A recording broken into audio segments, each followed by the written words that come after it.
Jesse, we're doing something special for next season. What is it? The next season plan was questions from the community. Yeah, we've got a lot of great questions from the community. Some of them have been brief, and we are going to incorporate them into season four. So while we're doing bonus episodes, dear listeners, send your questions for season four to jauntymantis@gmail.com and keep them brief. Make him as long as you want. Ignore him. He doesn't even read the emails. That's right, but he will awkwardly read them on the episode, so please keep it brief. We could take the word picture interrogatives that you made with your fingers on a keyboard and transmit it through the medium of Spotify to an audience of tens. And So, yeah, write us with your questions.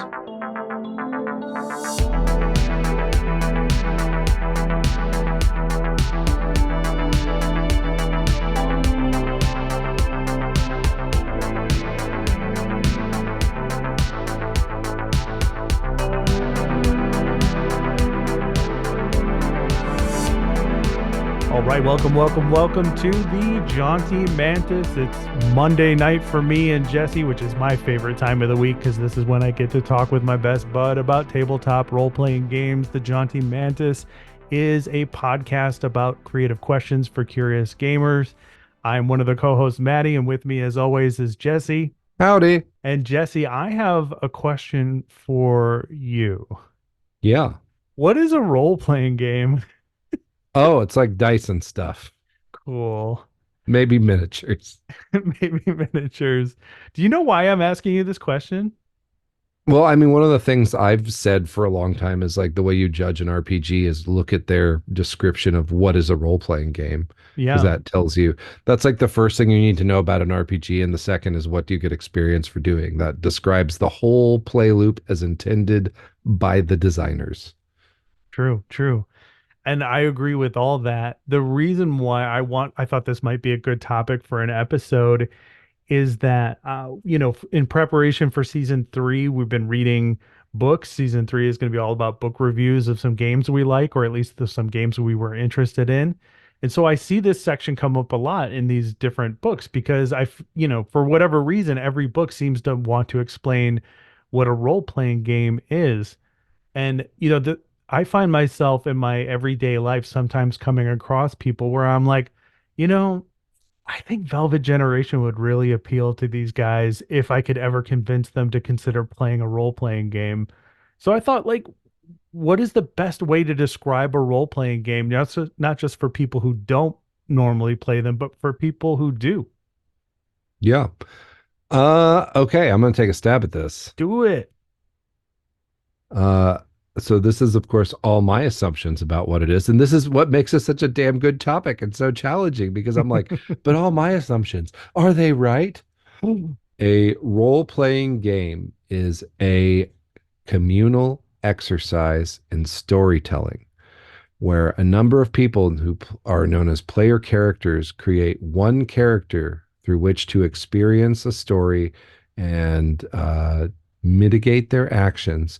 And one player, usually called the game master, is responsible for facilitating the fun and prompting people into that collaboration. I like it.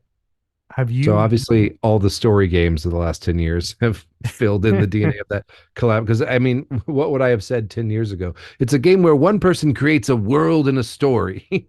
Like, Yeah. Yeah. Have you used this, what you just told me? Have you used that explanation in real life or some variation thereof? no, no.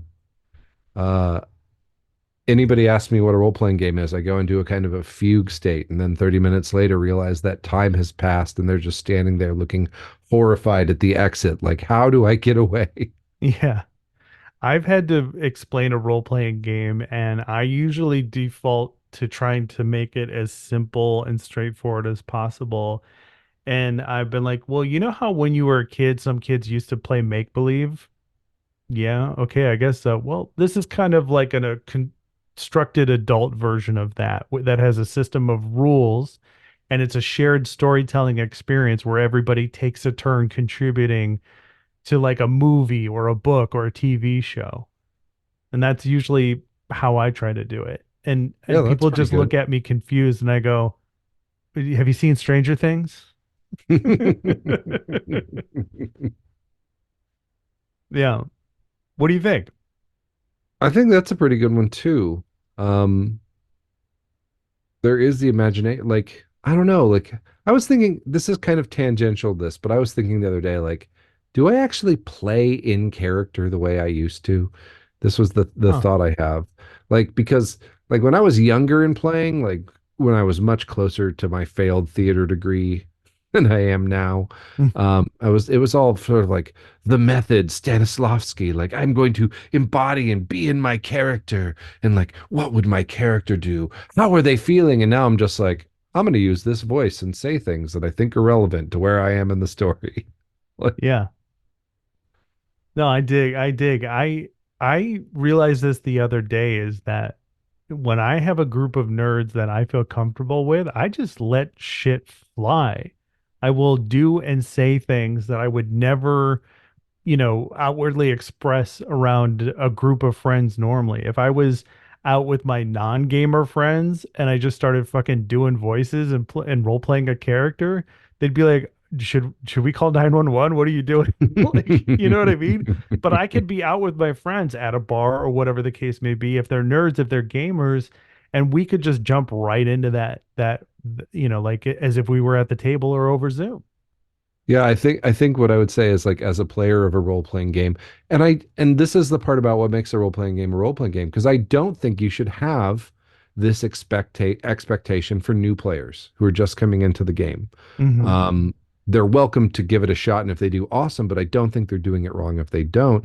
Is that I've gone from being like, this is a serious exploration of emotion and narrative and story, to being like, this is an improv group where we all invited our friends, but none of them showed up, but we love each other and think we're great anyway. I like that. So in maturing as a gamer, I've gone more towards being in an improv troupe and less towards being a Hmm. stage actor. Yeah, Although if I played Vampire the Masquerade, I would still want to be a stage actor. of course, of course. That reminds me of the bonus episode we recorded with Rich about Vampire the Masquerade. It's still sitting on my hard drive. Um the way that I want to describe, okay, well, first of all, I should preface that here's one thing you should never describe a role-playing game as. Ready? You can do anything. You should never say this when describing a role-playing game or Dungeons and Dragons. I've said it. You may have even heard me say it on this fucking podcast. And I'm wrong every time I have because I have watched this bite me in the ass more times when I actually get that person to sit down and play a role-playing game where they're like, "Well, I thought you said I could do anything." And it's like, "Well, I did say that, but what I really meant was, you know, You can there's this try anything. that's how you should put it." Yeah. But here's the other part of it too, because it really all comes down to how you articulate this to the person you're trying to pitch it to. And it makes me think of like at my one of my old jobs, one of my employees who's also a friend of mine, she loves using Canva. I don't know if you're familiar with what Canva is. Yeah. Okay. So for those who don't know, Canva is a design resource where you can just put simple elements together effortlessly and easily, like text, animation, all sorts of colors, patterns, pictures. It's super easy to use, very accessible, and then you very easy to implement what you create onto social media or whatever the case may be. And it's kind of like Photoshop for people who don't want to spend the time to learn how to use Photoshop and shouldn't, but Jesse and I are old enough to remember that aside from GIMP, Photoshop was really all there was, or the Adobe Creative Suite of products was all there was if you wanted to, be your own designer to a certain extent. I'm using air quotes here. And I think that when I asked my friend about it, I was like, "What do you like about Canva?" And she's like, "Oh, it gives me a chance to express that creative side." And she's like, I don't think I'm a designer. I don't think that like I have these like incredible elite design skills. I just like to sit there and create stuff and people respond to it on social media and I love it. And I feel like that's the note we should be trying to hit with what is Yeah. a role-playing game. Is like, how do we phrase this to say like, do you have an ounce of creativity in you? Like, how could we explain that? How could you vocalize that? Uh, do you like inside jokes? I love them. Do you like being part of them? Yeah. What if I told you there was a way that you could create a bond to have inside jokes within a matter of 3 hours? I don't wait, it only takes 3 hours? Well, you make their characters for them. Mm-hmm. My wife always gets mad at me because I'm just like, come on, guys, let's play a new game and we'll just make characters. It only take like 30 minutes. And then like an hour and a half later, they're like, what? I'm like, read the book. Well, I'm glad you brought your wife up because your one of your core groups didn't one of your core groups are made up of people that hadn't played role-playing games before, right? I mean, these are the group of nerds that I know and call friends. Yeah. Um, The Gen Con I'm trying crew. not to dox them or mention them. Like I love these people to death. I feel like I'm an honorary member of the group when I come into town. I if I can play with them, I'm absolutely ecstatic to do so. You know the people I'm talking about. Yeah. The A Yeah, team. the A team. Okay. All I'm right, A actually team. wearing the shirt we made for our Monster Hearts game underneath my flannel. Okay, okay. So the Foggy A Hollow Academy. yes. I've gone to Gen Con with these nerds. Like they're lovable people and but they didn't all start as knowing how to play a role-playing game, right? Right. One of the players who was kind of the impetus of that group had wanted to try D&D just out of curiosity, and that would have been 8 years ago now. Like Wow. it's been a minute. Um, and so they went to a local game shop and guess how that went? Oh, it didn't go well, huh? It did not go well. Um, I should mention also this friend is a lady. Mm-hmm. So yes, of course, the warm welcome. Of course. God, why are we so awful as a community? Like, I don't know. okay. Anyway, I'm just feeling this remorse for a thing I didn't even do. And then Carrie basically invited other friends, and only one of them had kind of seen D&D played before, I think. Mm-hmm. And there was the failed like local shop game, but like two of my players were brand spanking new. Um, yeah, I don't Yeah. know. And so we It- like kicked it off with like Monster Hearts. what a starter game, huh? Yeah. Well, and you bring up Carrie, your wife is a perfect example because she wasn't a gamer before we met her because we met her at the same time, right? At that party, Mm-hmm. right? Yep. She had never played a role-playing game before we knew her, right? No, and it's really funny because since then she said like I knew I was in theater tech in high school and I knew guys who played and I'd asked them what they were doing. They're just like, oh, just dumb game. And like I wish now that they would have invited me. Like, Hmm. Interesting. Yeah, I see. Well, if you had to go back and describe what a role-playing game is in either of those instances, I mean, wait a minute. Like, how did you talk about it with Carrie when that, how did you describe it back then? oh, I didn't for a while. I understand. Yeah, there's a weird shame that a lot of us from the old school have, or at least had. I know that, one of the reasons why Jesse is my best friend and I love him is because he brought out that inner nerd in me that was like, don't fucking talk about this around civilians. You know what I mean? Like we'd be out somewhere and somebody would start talking about game and I'd be like, shut the fuck up. There's people around. What are you doing? You know? Except that like the first party that we Hmm. were at where we like left the middle of our I think Savage Species game and then just got belligerently drunk talking Yeah. about game all in a cluster in the hallway. That Yeah. was not the party where I met Carrie. Like That's true. That's yeah. true. But when we finished off the keg the next night, that was the one. Yeah, Right. I think I just started mentioning as just like, oh, I can't hang out tonight. I've got this game I play. Mm-hmm. called Shadowrun. I think that's what we were playing at the time. And then just if there was a question, I'd answer it. And I didn't. Carrie's oftentimes teased me. She's like, "You're really smart to not tell me you like helped run a vampire LARP until we had been, you know, together for a minute." Yes. Yes, I would agree with that. I would very much agree with that. I briefly dated this woman who lived in another state. Was very, within a reasonable amount of drive, like a 2 hour drive from where we lived in Chicago. And when I would go to visit her, I'd be like, I have to be back on Sunday morning at this time because that's when we played back then. And she'd be like, I don't get it. What do you got to be back for? And I'd be like, okay, well, don't laugh. But I play Dungeons and Dragons with my friends every week on Sunday at this time. And then she started laughing. And I, See, this is the thing about the Sunday morning reminds me is like if I didn't wasn't worried about scaring people off, mm-hmm. what I would say a role-playing game is like is that a role-playing game is like church for people that don't go to church. Because of the Satanism. Yeah, because we're obviously worshiping our dark lord Satan. No, it has the element of a faith community. It is Mm-hmm. like a sacred space of imagination. It's heavily influenced by inspiration. There is ritual. There Mm-hmm. is found community. There are shared values. It happens usually in the same place at the same time every week. Like it Mm-hmm. is like this is the thing I've thought about that one of the things I've struggled with when people like no call no show like right before game Right. unless they have a splitting headache and then it's okay you are forgiven John.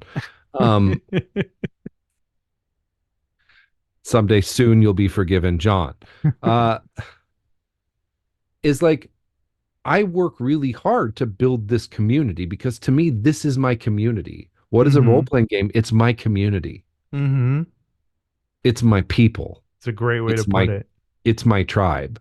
I see what you're Um saying. Yeah, very clever. And like I have worked to build this community for my benefit, but also for the benefit of the other people in this community and bring this community that our, sacral space, if you will, is my dining room right on the other side of this large skylight that casts um